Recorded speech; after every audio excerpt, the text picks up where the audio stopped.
Welcome back to the Vis X Podcast. I'm your host, Vis, the resident nonconformist who's always willing to step off the beaten path, barefoot, of course.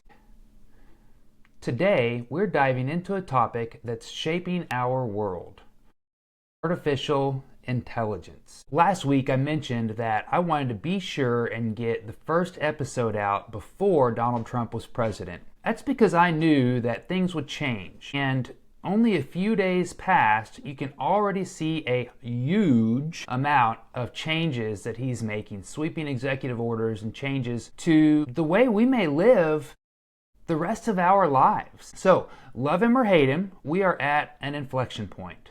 We are officially living in a brave new world. There isn't time to fully unpack everything about what a brave new world means, but for right now, I really want to just kind of talk about artificial intelligence and how that's going to play a major part in everyone's path forward, and not only for us, especially for our kids. Today, we'll cover some of the most extreme ideas of where AI might take us, some of the parallels of technology changes through history, and why Generation X might actually have some good ideas about how we should move forward from here. Lastly, if you stay with me to the end, I'll wrap up the show with a few of the things that I've learned about producing podcast episodes based off of just the one episode that I've done. I have a hint for you. I used AI to help me understand how to be better. Anyway, I hope you'll stick around. Let me set the stage for today's topic. Because I have a fairly deep involvement with blockchain and crypto art, NFTs, I have become friends with some of the brightest developers and users of AI across the world right now. And so I get a chance to see firsthand some of the things that maybe you're only hearing about. Chatting with my articulate friend Chris yesterday about possible show topics, he said this. He said he's been thinking a lot about AI, work, and how his kids will navigate the future. This really struck a chord with me because I think a lot about that too. Partially because I use AI in a number of ways and feel like I probably don't use it nearly enough, but also because I see how my kids, both in grade school, college, and even my wife in medical school, are beginning to use artificial intelligence in many, many ways. Their schools, some of them want them to be using artificial intelligence. Some of them are very against it. So what are some of the things that artificial intelligence can do to make the world a better place? Let's talk about that first. Artificial intelligence can be a big boost to productivity and innovation. It can create entirely new industries and improve quality of life. It's quite possible, probable even, many people believe, that artificial intelligence will cure cancer, maybe autoimmune diseases. There's so many opportunities for a super intelligence to use the data that's available and find answers to things that we might not even be asking yet. This is a massive opportunity for health, for longevity, and for the overall benefit of humankind. What about enhanced learning opportunities? Imagine a day where a student can have an educator, remote or in person, that can begin to learn their learning style. An educator, human or machine, that can real time switch methods and teaching styles to make sure that they optimize a student's ability to learn. Not only their ability to learn, but to engage them in such a way that they enjoy learning. Imagine classrooms full of students that are actually engaged in the process because the process is tailored specifically for them. These are things that I imagine artificial intelligence will sort of think of as a soft pitch, low-hanging fruit, to get to know students and quickly understand who reacts how to what teaching method.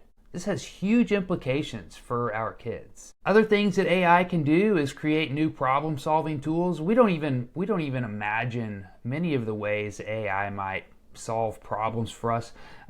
AI will be a global change, potentially interplanetary. We're looking at Mars, we're looking at space. We now have a space force. I don't know if you heard Donald Trump talk about a new American manifest destiny that includes Mars. Interplanetary life. AI will be a major part of how we can accomplish that. Another thing, one of the biggest global ideas for a way that artificial intelligence can absolutely change the way we think of society is through a massive deflationary economy. So what does that mean? So you're all familiar with inflation, price go up. Deflation is price go down. Okay, so how would artificial intelligence create a deflationary economy for the world? Well, it would do that by understanding how to streamline many of the processes that we're already doing.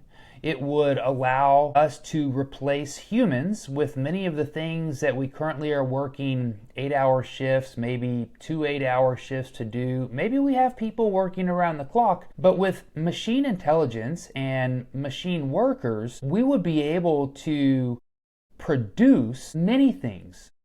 Food, industrial items, transportation, communication, many things we could produce at a scale that you've never been able to imagine before, and at a speed and cost that's so low. Imagine this, a cost so low that most humans no longer require a paying job in order to provide for all of their basic needs. That's something that is talked about regularly in circles who are imagining the best things that AI can do. It begs the question, what do you do if you don't have a job? What does humanity do when capitalism has gone away? What does humanity do in a new world where we no longer even really need to buy and sell? We just have. What do we do to create a sense of worth and well-being? Will this be confusing for our children, for our kids as they grow? I think it might be. So let's talk about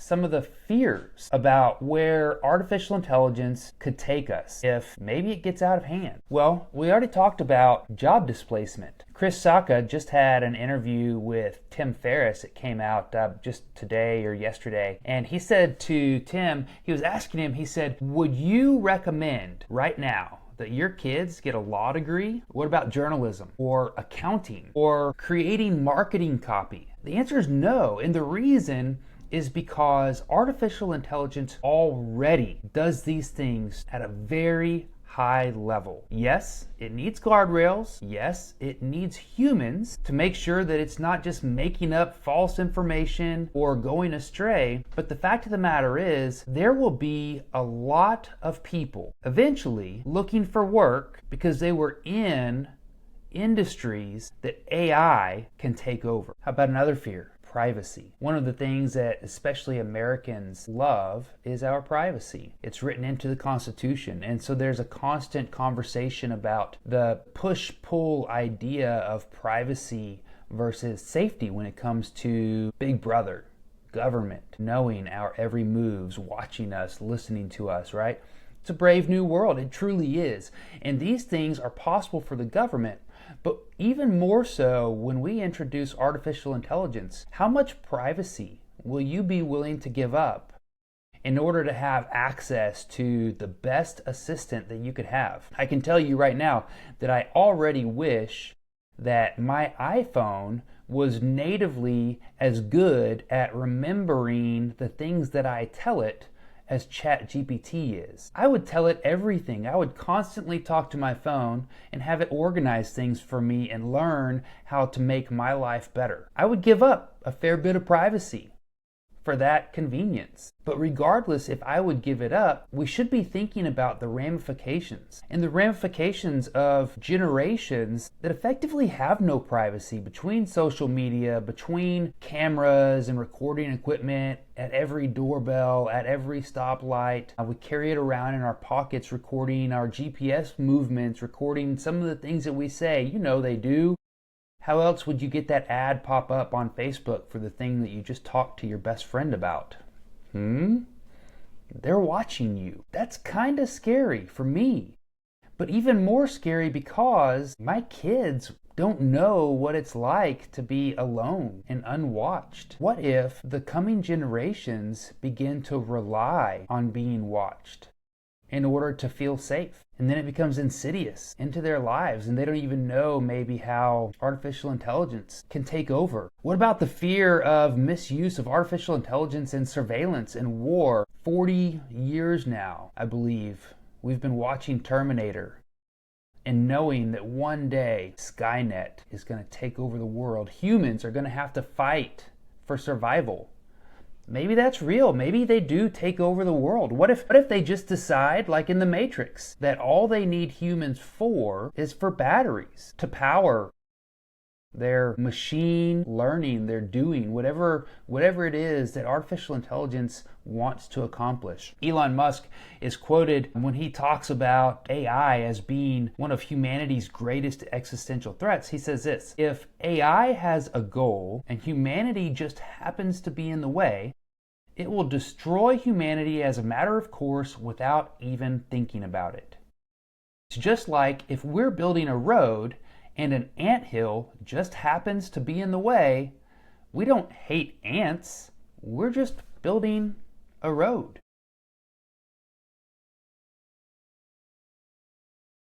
So what do?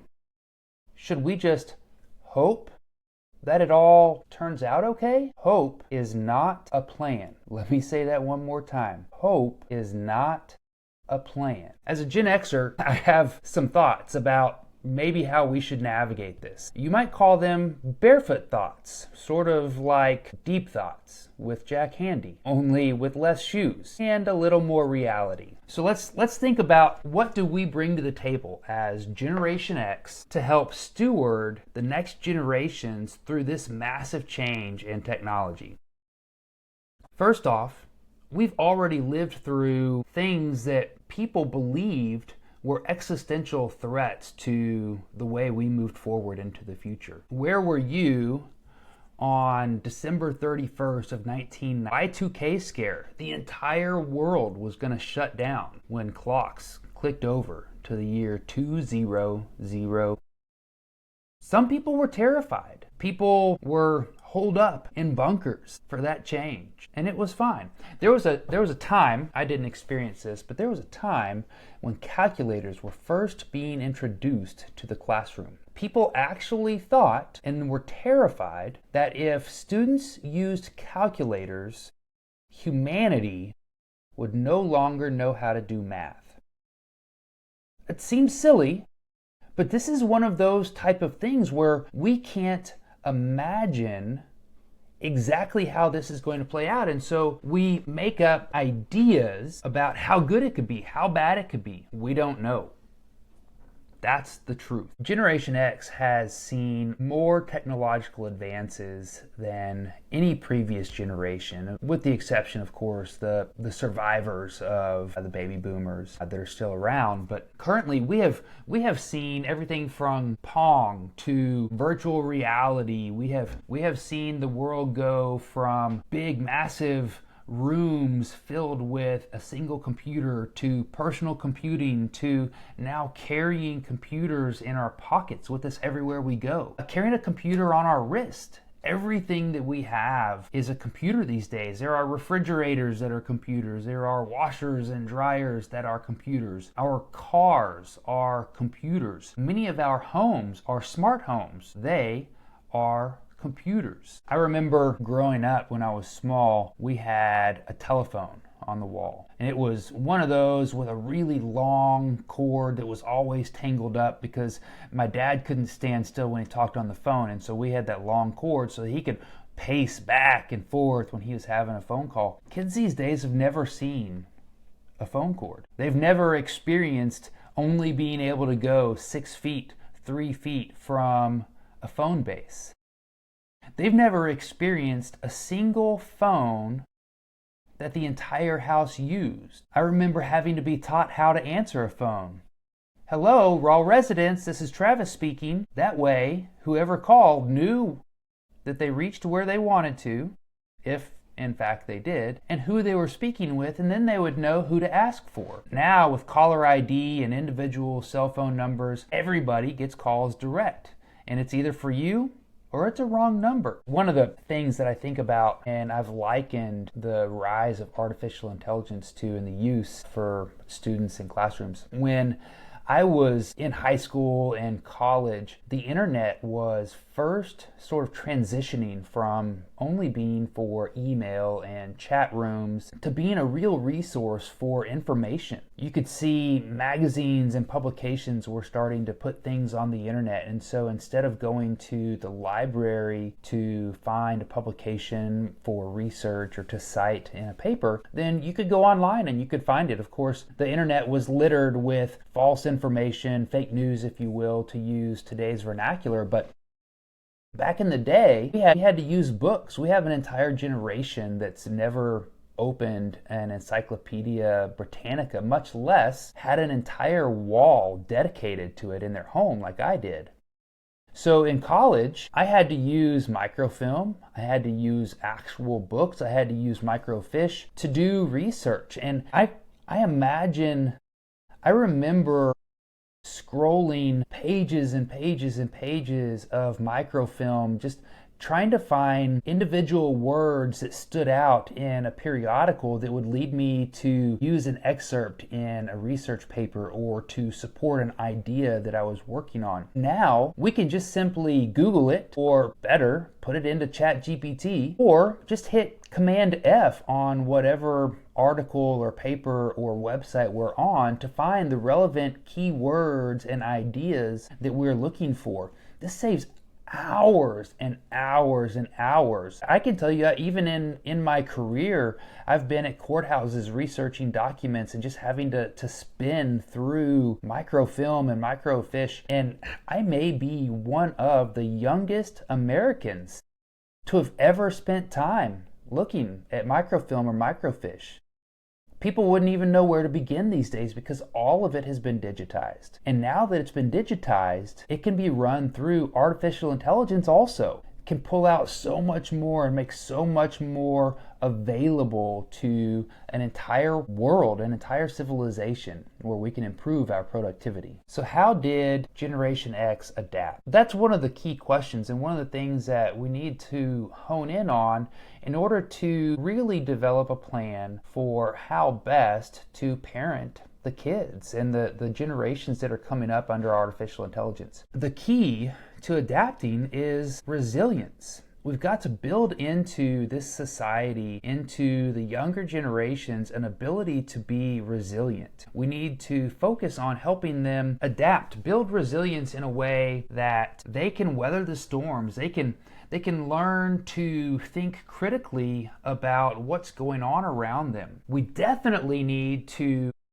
help them build the key skills that machines can't do. If you're a parent right now, one of the best things you can do for your kids is teach them how to be resilient and how to adapt. Encourage creativity, teach critical thinking, and highlight human connection. As we move forward in this universe, there's one thing that machines can't do. I don't think they'll ever be able to accomplish what happens when humans interact with each other. There are mental, emotional, physical, chemical, electrical interactions that happen, spiritual interactions that happen between people. We know this to be true. Our children have to learn that these are the things that will provide them with the best humanity as Earth grows, as we expand to the stars. We don't know, but what we do know is that we absolutely must maintain human connection. That human connection is what has propelled us to where we are in society, that artificial intelligence is even a thing. So don't shy away from artificial intelligence. I would recommend learn about it. Lean into it, understand it, and the more you understand it, the more you have the ability to participate in the conversations to help our younger generations adapt, to help them think about how to be resilient. They're not going to adapt the same way we did to cell phones, the same way we did to personal computing or the rise of the internet, they're going to adapt in their own way. But they're going to do it better if they have support from generations who have seen similar things and have adapted and thrived through those things. We can be that generation. We can be adults who support students, who support young people, young adults, and new generations as they try and figure out how to incorporate artificial intelligence into their lives in a way that's safe, in a way that adds to their life instead of takes away from it, in a way that encourages them to be excited about the future instead of afraid of what the future might bring. They're going to pick those cues up from us. And so we have to be intentional about the way we think about it. And the only way I know to be intentional about that is to learn more about it. Learn the benefits, learn the drawbacks. What are the safety issues with artificial intelligence? We have to learn those things for ourselves and have those conversations. Have them at the dinner table. Have them when you're riding in the car with your kids. Help them think about plagiarism in the use of artificial intelligence so that they know the difference between original thought and just copy and paste whatever an artificial intelligence tells you. Learn to find source material for you too. We hear a lot about fake news right now in the media and across social medias. And the biggest issue with fake news is that people are not looking for source material. Find it. Learn how to identify it. Learn how to ask your artificial intelligence to provide you with source material, and then follow up and confirm. That's what you have to do. Trust but verify, or don't trust and verify. So some of the ways that I'm leaning into artificial intelligence in my own life that helps me have that conversation with my kids and those people around me is I use it in a number of ways, and it's hard for me. Honestly, I feel old when I try and use new technologies, even already, and I would say I'm a technology forward type of person. But here's the ways that I currently am using artificial intelligence to make my life better. First, I use it for art. As an artist, sometimes I use it just to help me in the ideation phase of a piece that I'm trying to put together. So I'll have it generate some images just so that I can sort of get perspective on different compositions, colors, contrast. Sometimes I'll take out some items from artificial intelligence and rework them, repaint them digitally, and use them in my own composition. Other times, I can use artificial intelligence to create an entire piece that I have in my head, but I'm not quite able to express it through digital painting. And so I'll use artificial intelligence to describe the scene, I'll describe the perspective, I'll describe the colors, and come up with things that I don't have the skills to do by hand, but I have the skills to prompt an artificial intelligence to create. Now you might say, well, that just means that anybody can be an artist. I would say anybody that's creative can be. I would also say if you think creating good art with artificial intelligence is easy, you should give it a try. Definitely one of the fields that future generations will have are people who know how to properly prompt artificial intelligence to get the best results. It's a night and day difference between people who really know how to speak to the artificial intelligence in a way that it will get results that they want, as opposed to, it's sort of like rolling the dice.